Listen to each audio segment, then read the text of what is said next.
Pour cet été 2026, votre liste d'animés risque clairement d'exploser, et votre temps libre aussi. Alors pour éviter de passer à côté des meilleures sorties, je vous ai sélectionné les animés qu'il faut absolument regarder cette saison. Et avant que cette vidéo commence, je lance un challenge pour fêter les 60 000 abonnés sur toutes mes plateformes. Si on parvient à atteindre 5000 j'aime sur cette vidéo, je ferai une autre vidéo où je me rase la tête, et même Saitama sera jaloux. Donc n'oubliez pas de liker, voici la liste des animés que je vous recommande. Allez, on découvre ça, c'est parti. Le premier, c'est évidemment Jadugar. Imagine un monde où la magie est un spectacle, mais où chaque illusion cache un véritable pouvoir. L'univers mélange fantaisie, mystère et affrontement entre magiciens, avec une ambiance qui rappelle les contes orientaux plutôt que la fantaisie classique. C'est un projet original qui intrigue beaucoup les fans grâce à son esthétique unique et à son univers rempli de personnages historiques intéressants, notamment comme le fondateur de l'Empire mongol, Genghis Khan. Tu peux le regarder sur Crunchyroll en VOST-FR pour l'instant, aucune VF n'a été annoncée. Mais attends, ce n'est que le début. Pour le 12 août, nous avons le grand retour de ReZero avec la deuxième partie de la saison 4. Subaru n'a toujours pas fini de souffrir et franchement je trouve qu'il en rajoute un peu trop. Après les événements de la première partie, les enjeux montent encore d'un cran. Entre nouvelles alliances, révélations et ennemis toujours plus dangereux, si tu pensais avoir tout vu dans ReZero, cette suite risque bien de te faire changer d'avis. Comme les saisons précédentes, tu pourras le regarder sur Crunchyroll en VOST-FR mais aussi en VF. Et maintenant pour le plus attendu de cet été, nous avons Bleach qui commence le 25 juillet, qui est la suite finale de Bleach et qui entre dans sa phase la plus explosive. Les combats deviennent de plus en plus impressionnants, plusieurs affrontements attendus depuis des années arrivent enfin à l'écran. Si tu suis Bleach depuis longtemps, cette partie-là va être clairement la meilleure de tous les temps. Ensuite, il y a The Barbarian's Bride. Purée, j'ai enfin réussi à le dire. Et là, on change totalement d'ambiance, fantasy, romance et gros guerrier barbare. On sent un peu le truc qui veut mélanger tension et humour assez bizarre. Et généralement, ce genre d'anime finit souvent en pépite cachée.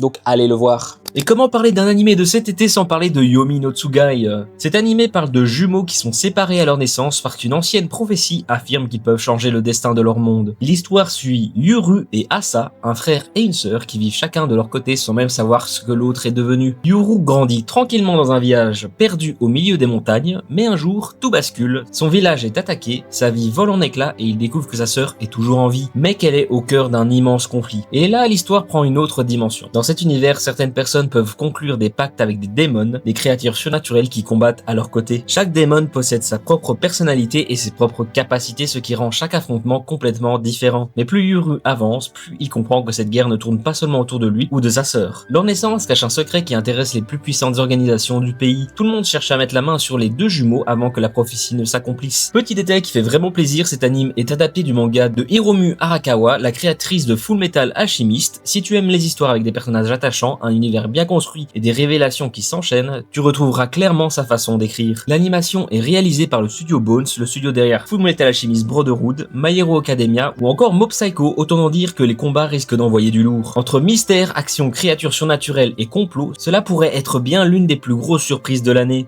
Ensuite, nous avons l'Atelier des Sorciers. Évidemment, c'est l'un des trucs qui fait énormément de bruit en ce moment et c'est justifié.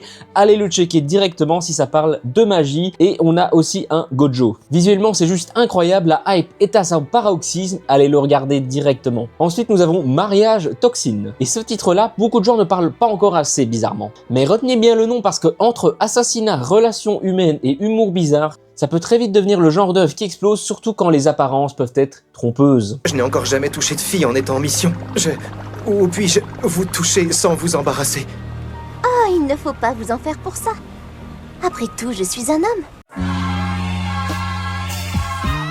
Et puis évidemment aussi nous avons Nippon Sangoku qui est une claque littéralement. Le synopsis c'est que le Japon s'est fragmenté entre 3 factions différentes suite à une catastrophe nucléaire, naturelle et politique. Le genre d'anime où tu comprends rien aux factions pendant 4 épisodes mais après tu deviens complètement addict. Ensuite nous avons Black Torch qui sort le 4 juillet. C'est l'histoire de Jiro Azuma, un ado qui parle aux animaux. Sa vie bascule quand il finit fusionné avec Rago, un Mononoke. Un Mononoke c'est quoi? C'est un chat démon légendaire. Oui, dit comme ça c'est bizarre. Mais derrière ça devient un vrai shonen baston avec démons, pouvoirs et exorcistes. Franchement ça me donne une grosse vibe de vieux shonen bien nerveux. Il sera dispo en VO et VF sur Crunchyroll. Et bien sûr pour le 5 juillet nous avons la nouvelle saison de Mushoku Tensei évidemment. Si tu as vu les saisons précédentes tu le sais déjà, visuellement ça régale et surtout l'histoire avance enfin sur des trucs très attendus autour de Rudeus et de Eris. Je sais que cet anime divise mais niveau production ça reste quand même une bonne machine et il sera dispo également sur Crunchyroll. Tomb Raider King. L'anime Tomb Tomb Raider King est prévu pour juillet 2026. Nous suivons Joe Ensu,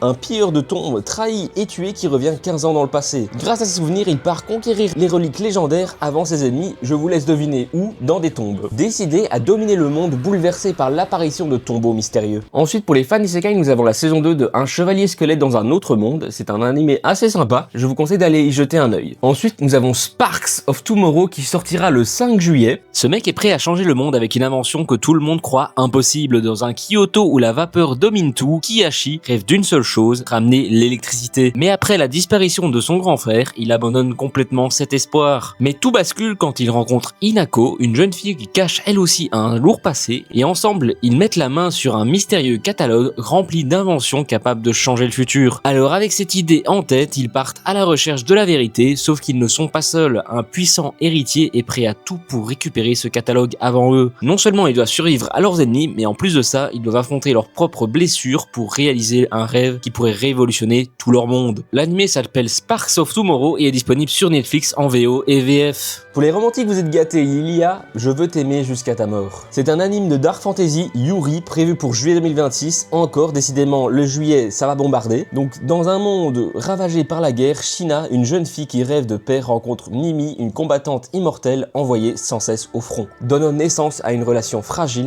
au milieu de la mort. Ensuite, nous avons Ghost in the Shell qui commence le 7 juillet. Dans un futur où les humains peuvent remplacer n'importe quelle partie de leur corps par des implants cybernétiques, la frontière entre l'homme et la machine n'existe presque plus. La Major Motoko Kusanagi dirige la section 9, une unité d'élite chargée d'arrêter les cybercriminels les plus dangereux. Entre piratage de cerveaux, intelligence artificielle et complot politique, cette nouvelle adaptation revient aux origines du manga culte avec un ton plus fidèle et plus sombre, avec une exclusivité sur Prime Video. Ensuite, nous avons la saison 2 de Saga of Tanya the Evil qui commence le 8 juillet. Après les événements de la première saison, Tanya est loin d'en avoir fini avec la guerre. Malgré ses nombreuses victoires, le conflit prend une nouvelle ampleur et de nombreuses nations entrent en jeu. De nombreux adversaires apparaissent. Les batailles deviennent encore plus stratégiques et l'être X continue de manipuler les événements dans l'ombre. Tanya devra repousser ses limites si elle veut survivre dans cette nouvelle campagne militaire. La saison 2 est disponible sur Crunchyroll. Ensuite, nous avons Sasaki, un employé de bureau épuisé par son quotidien. Chaque soir, il retrouve un peu de calme en fumant derrière le supermarché où il fait ses courses. Il y rencontre une jeune femme au caractère bien trempé avec qui il tisse, sans le savoir, une relation aussi drôle que touchante. Une romance adulte qui mise sur des dialogues naturels et des personnages attachants. L'anime s'appelle Smoking Behind the Supermarket with You et est disponible sur Crunchyroll évidemment. Ce mec est banni parce qu'il obtient la classe la plus faible du royaume, sauf qu'en réalité c'est la plus cheatée de toutes. Elimas naît dans une prestigieuse famille de maîtres épéistes. Le jour où il reçoit sa classe, tout le monde s'attend à voir apparaître un nouvel héros. Mais tout s'écroule, il obtient la classe de Heavy Knight, considéré comme complètement inutile. Sa famille le renie, il perd son titre et il est envoyé en exil. Mais attends, personne ne connaît la vérité. Au moment de son bannissement, Elimas retrouve les souvenirs de son ancienne vie, il réalise que ce monde est exactement le même qu'un jeu vidéo qu'il a terminé de fond en comble. Et il connaît un secret que personne d'autre ne possède. Le Heavy Knight n'est pas la pire classe, c'est la plus puissante quand on sait comment l'utiliser. Alors il commence à exploiter toutes les mécaniques cachées du jeu. Il récupère des objets légendaires avant tout le monde, débloque des compétences que personne ne pensait possible et devient de plus en plus fort. Mais le plus satisfaisant, c'est de voir tous ceux qui l'ont humilié comprendre qu'ils ont rejeté le futur guerrier le plus puissant du royaume. Non seulement les combats sont spectaculaires, mais en plus de ça, chaque victoire repose sur son intelligence et sa connaissance parfaite des règles du monde. Si tu aimes les héros sous-estimés et qui écrasent tout grâce à leur cerveau plutôt qu'à la chance, celui-ci est fait pour toi et la DA est superbe. L'anime est disponible en VOSTFR sur Crunchyroll et s'appelle The Exiled Heavy Knight Knows How to Game the System.